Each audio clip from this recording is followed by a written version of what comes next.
Welcome back to All About Avatar. It was a blast making the first video for you guys, and I absolutely love making this one for you too. Enjoy the second part. Please let me know if you agree with my ranking, subscribe, like if you feel so inclined, and with that being said, let's get ranking. Here we go. Number 44, the Avatar State. So in the finale of Season 1, when Aang merged with La, when he became Koizilla to annihilate the entire Fire Nation fleet and turn the tides, literally, on the Siege of the North. Yeah, that episode begged one question. If Aang has this Deus Ex Machina power, though there are reasonable limits to it of course, why would he not try to utilize it and end the war as soon as possible? The Avatar State explores this dilemma quite well. Use the Avatar State and defeat the Fire Nation, or first complete your Avatar training, which would likely create more casualties on both sides of the war. So, while General Fong guilt trips Aang into agreeing with him, the argument he brings forward is rather fair. It reminds us of the gravity and longevity of the 100-Year War. Aang agreeing with General Fong after we have been shown how much he blames himself for the genocide of the air nomads feels also really true to his character. Unfortunately, halfway through the episode, General Fong turns from a well-intended, rational man using questionable means to get what he wants to this kind of chaotic, power-crazy madman. We just have to find out a way to control you when you're like that. You're out of your mind. And this sudden switch undermines the entire dilemma for me. Like, should they not have ruined General Fong like that halfway throughout the episode would have felt more grounded and impactful. Number 43, the Headband. God damn, this episode is funny. Sokka steals the show the entire time here, and I adore how we get to see the Fire Nation civilization as merely being ordinary people. And Aang accidentally enrolling in a Fire Nation school is a really smart gateway into showing us the totalitarian state of the Fire Nation and its impact on education and children. Good morning, class. Recite the Fire Nation Oath. My life I give to my country. With my hands I fight for Fire Lord Ozai and our forefathers. The scene where Aang schools everyone on the fact that the attack on the air nomads was an ambush rather than a battle is very clever and great world building. It is a prime example of the victor's writing history. Another notable aspect of this episode is the scene where Iroh refuses to talk to Zuko in prison. After betraying Iroh during the Crossroads of Destiny, Zuko must now realize on his own that the path he took is the wrong one. Or at least the one that does not reflect who he is, but rather what he thinks he should be to conform to Ozai's expectations. The scene is heart-wrenching and very essential to Zuko's redemption arc. Though beyond that specific emotional story beat, the episode arguably fails to further develop Team Avatar, which is the reason why I did not put it higher up the list. Number 42. Jet. The community appears split on whether they like Jet, and with that I mean both the episode and his character. In my opinion, both the episode and the character are great. In my last video I mentioned how Avatar masterfully explores the effects of war on both sides of the conflict, and this episode illustrates that people on the quote-unquote good side can still perform awful acts during wartime really well. Please, let me go. Have mercy. Does the Fire Nation let people go? Does the Fire Nation have mercy? War and trauma causes people to do horrible things. The 100-Year War, though unjustly started by the Fire Nation's imperialistic desires, is not just good and evil, and Jet is an excellent example of that concept. Furthermore, the fight scene with Aang, damn, it's a blast, literally. I like how it stresses that non-benders can basically go toe-to-toe with very powerful benders, even the Avatar. Concerning our characters, Sokka gets a good character moment when he saves the innocent Fire Nation civilians by warning them of Jet's plan. It foreshadows the leadership role he will adopt in Season 3. Also, we get... I'm sorry you had to hear that, and I will never do it again. So yeah, this episode rocks, come on. Though from here on out, all of them do, so yeah. Number 41. Appa's Last Days. Okay, we all cried when watching this episode for the first time. What can I say? I love animals. I don't love animal abuse. Neither should you. More specifically, I can't stand the most lovable 10-ton flying bison being treated so badly. Our boy just can't get a break. And all this trauma and pain genuinely makes the reunification of Aang and Appa 100 times more powerful and emotional. On a side note, recently I saw a Reddit post pointing out that the reason Appa was trusting Suki was because she gave him an apple, just like Aang first gave him an apple when they first met. Like, how sad is that? And generally, the significance of Aang and Appa's connection is masterfully shown and nothing short of heartwarming. Next episode. Number 40. The Serpent Pass. The Serpent Pass always seemed specifically designed to slow the story down and spend some time focusing on our characters before they enter the massive city that is Ba Sing Se. And I'm here for it. It focuses mostly on Sokka and Aang. Concerning Sokka, he is being too overprotective of Suki as a response to losing Yue, and all that ultimately leads up to the shot where he and Suki nearly kiss, only for us to see the moon between their faces. Yue's up there like, hell nah, it's a full moon. I can see all of the shit. On a serious note though, I mentioned that I'm not too much into the lovey-dovey romance scenes of Avatar, but this one is an exception. Who would have thought that a Nickelodeon kids show could curate such layered romance? Sokka is in love with Suki, but at the same time he has not processed what happened back at the North Pole yet. They could have easily just let Sokka move on with Yue.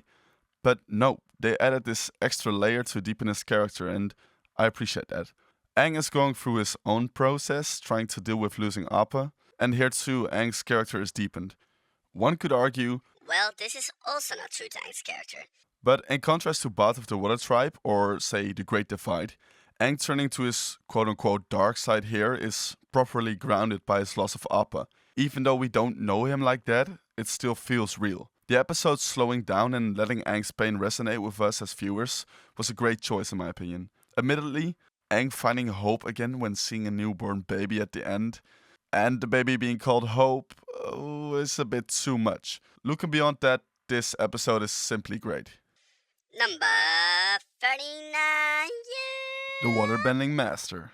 So, the gang finally arrives at the Northern Water Tribe, and damn is it looking sexy. Everything is looking hella fine, Aang can finally be taught waterbending, Sokka falls in love with Princess Yue, all is looking well, and then boom, they're sexist.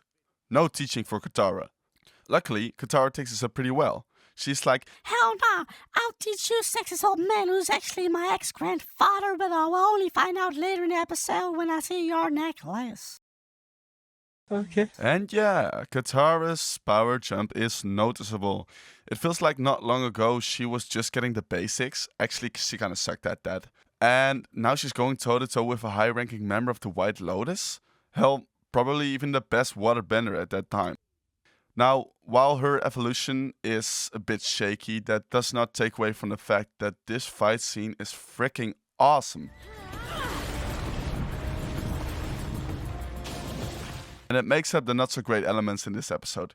Lastly, Xiao literally attempts to assassinate Zuko. Like, damn, that's pretty heavy stuff. Though it increases the stakes for the final confrontation between Zuko and Xiao. All around, great episode, let's move on to the next one. Number 48.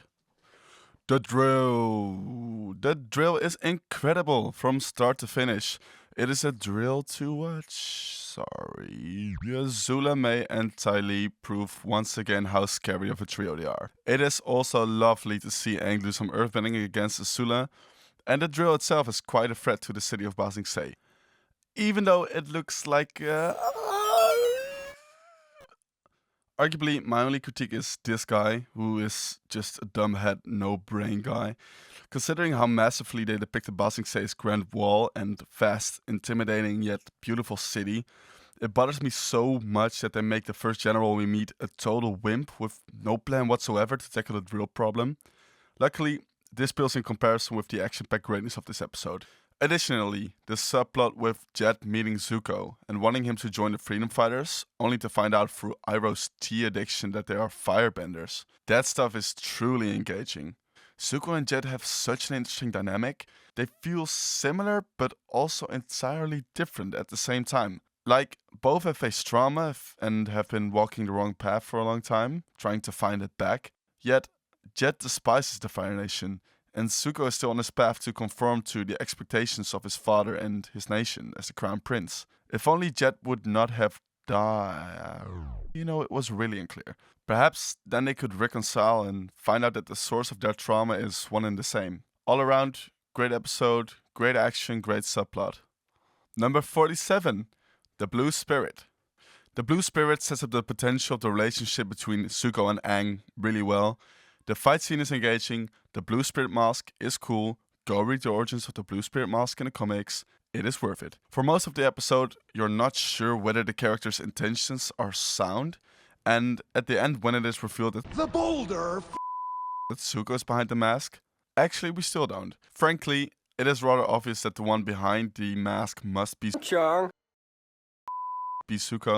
but I've seen new viewers still shocked that it is him. Yet again, Zuko is determined, albeit for all the wrong reasons, so much so that he is prepared to risk the Fire Nation's victory to get a chance at redeeming his own honor. And this episode makes you like Zuko and empathize with his struggle to return to his honor and self-respect, which is good and is essential to us enjoying his character arc. Next episode. Number 36. The Deserter. The Deserter is widely regarded as one of the best Book 1 episodes, and rightfully so, though I don't expect many people to put The Deserter above The Blue Spirit, though for me, I like it better. I think it's regarded as one of the best Book 1 episodes, largely due to Jong's character. On many occasions in Avatar, we find old masters that effectively command respect, not only from our characters, but also from us as the audience. Jong is one of those occasions. The fact that he deserted the Fire Nation makes you like him even more. And generally, the episode serves well as our introduction to the philosophy of firebending and its subsequent abuse by the Fire Nation. It is so cool that bending is not a unilateral concept.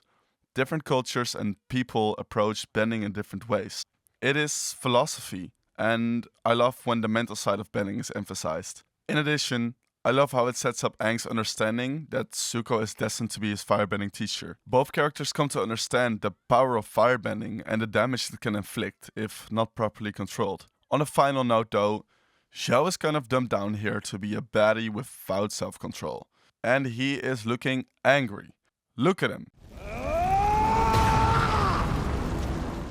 He was so calm and collected in the preceding episodes, and they threw it away. So that is unfortunate. Still though, great episode.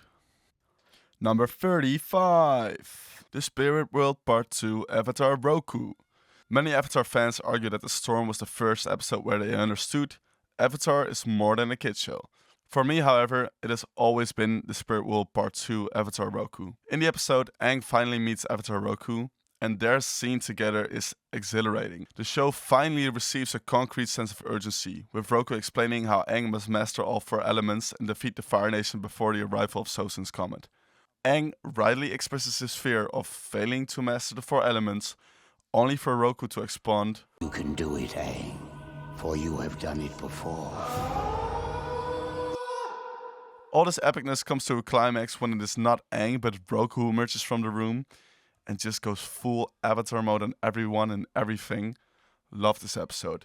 Among other things, Zuko further demonstrates his perseverance and determination when attempting to lay off Zhao with his smokescreen, adding to their rivalry. I also like how Sokka gets a little smart moment, allowing Aang to enter the room when he meets Roku. Anyway, this episode, it's awesome.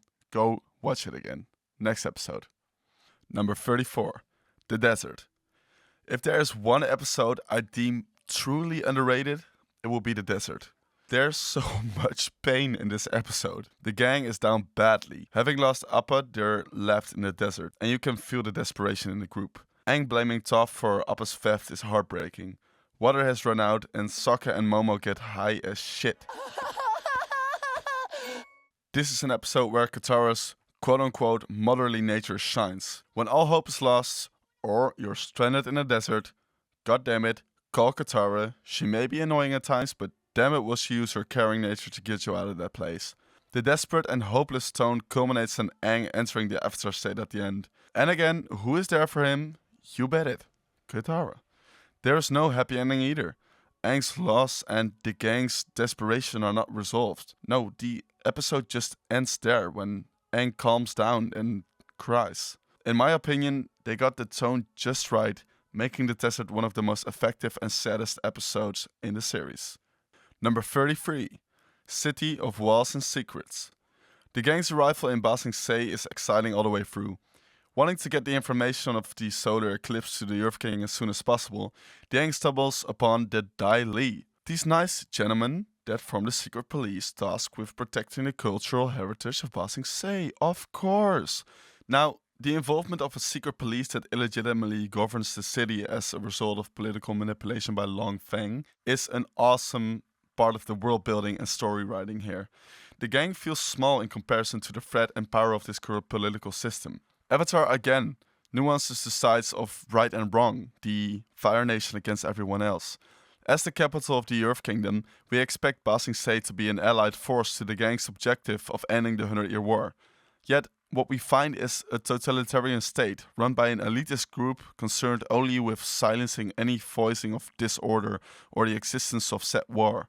I have some thoughts on all the whole brainwashing activities and the duties, but I will express those in episodes where they are more prominent. Something not nearly discussed as much should be the fight between Zuko and Jet, that erupts after Jet accuses them of being firebenders. I touch upon why I think their dynamic is interesting, and well, the fight scene is a reflection of that. Zuko with his epic broadswords against Jet's pointy thingies, it's so awesome. And Zuko even has the audacity to cut Jet's leaf stem stick thingy. All around, great episode. Number 32, The Blind Bandit.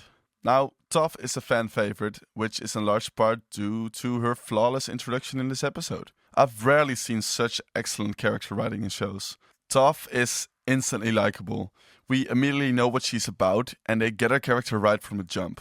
Besides, what a way to represent people with blindness. Like, Toph's blindness doesn't impair her, no. It's a strength. It makes her more powerful. Now, not only is that awesome representation, but we get a payoff to Boomy's speech about neutral Jing. I love seeing Aang put two and two together and realize that Toph is meant to be his earthbending teacher.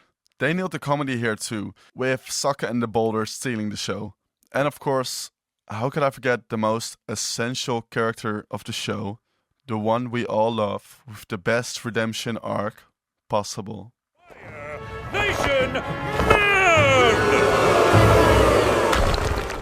Number 31, The Chase. The Chase takes us on a sleep-deprived, action-packed journey where Team Avatar is followed by the newly introduced villains Mai, Ty Lee and Azula. And they get nearly all things right in this episode. It is all here, ladies and gentlemen. Characters, villains, action and comedy. It is exciting from start to finish and succeeds in making you feel for our characters. During the episode, the gang just can't get a rest, and the increased tension that is induced by their sleep deprivation eventually all culminates in the main conflict between Katara and Toph. While their conflict is hard to watch, it is in a good way. It's like we love these characters and you just hate to see them lose their calm and yell at each other. I'm completely calm! I can see that. And then the elephant rat in the room, the talk between Iroh and Toph. Somewhere between all this action, they managed to fit a calm, tea-drinking wisdom session between Toph and Iroh. It is as impactful as it is short, and stands out as one of the best scenes in Avatar. Here are two characters on opposing sides having the most genuine conversation about their personal problems. People see me and think I'm weak. They want to take care of me. But I can take care of myself by myself. You sound like my nephew. The scene showcases why we love Iroh. His humility, interest in others, calmness and ability to give the right advice at the right time. Also, we found out that Toph's obsession with carrying her own weight stems from her parents always treating her as if she could not.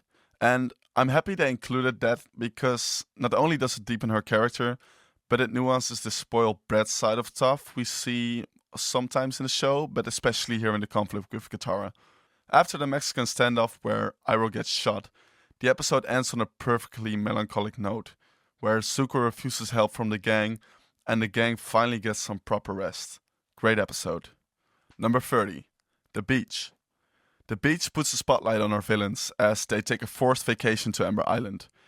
And wow, is this episode good. We get to see our villains completely malfunctioning as they are put in the context of normal teenagers. The episode is heavily character-based, and the shining stars here are definitely Azula and Zuko. We get some much-needed imperfections to Azula, the horrifying perfect blue fire murder machine, as she fails to grab all social conventions and even attempts to flirt. You and I will be the strongest couple in the entire world. We will dominate the Earth! Although she will do anything to hide it, like Zuko, Azula has also been hurt by being a part of the royal family. The campfire scene is one of the most impactful scenes of Avatar, and it is the first time that we see Azula really vulnerable. In that scene, it's almost like she gets lost in thought and lets her guard down, only to snap out of it when she realizes the quote-unquote mistake she has made. And then we come to Zuko. Props to Dante Basco for this performance, cause damn can you feel the conflict within him. Zuko's meltdown is an essential story beat in his redemption arc. We see him totally break down. In season 3 here he has everything he wants, yet he's more lost and angry than ever. And how they made him verbalize that and come to terms with it is remarkable. I'm angry at myself!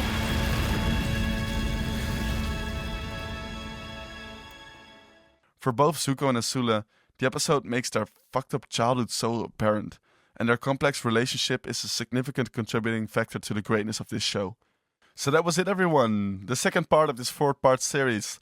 Let me know in the comments how you guys would rank these episodes, going from 44 to 30.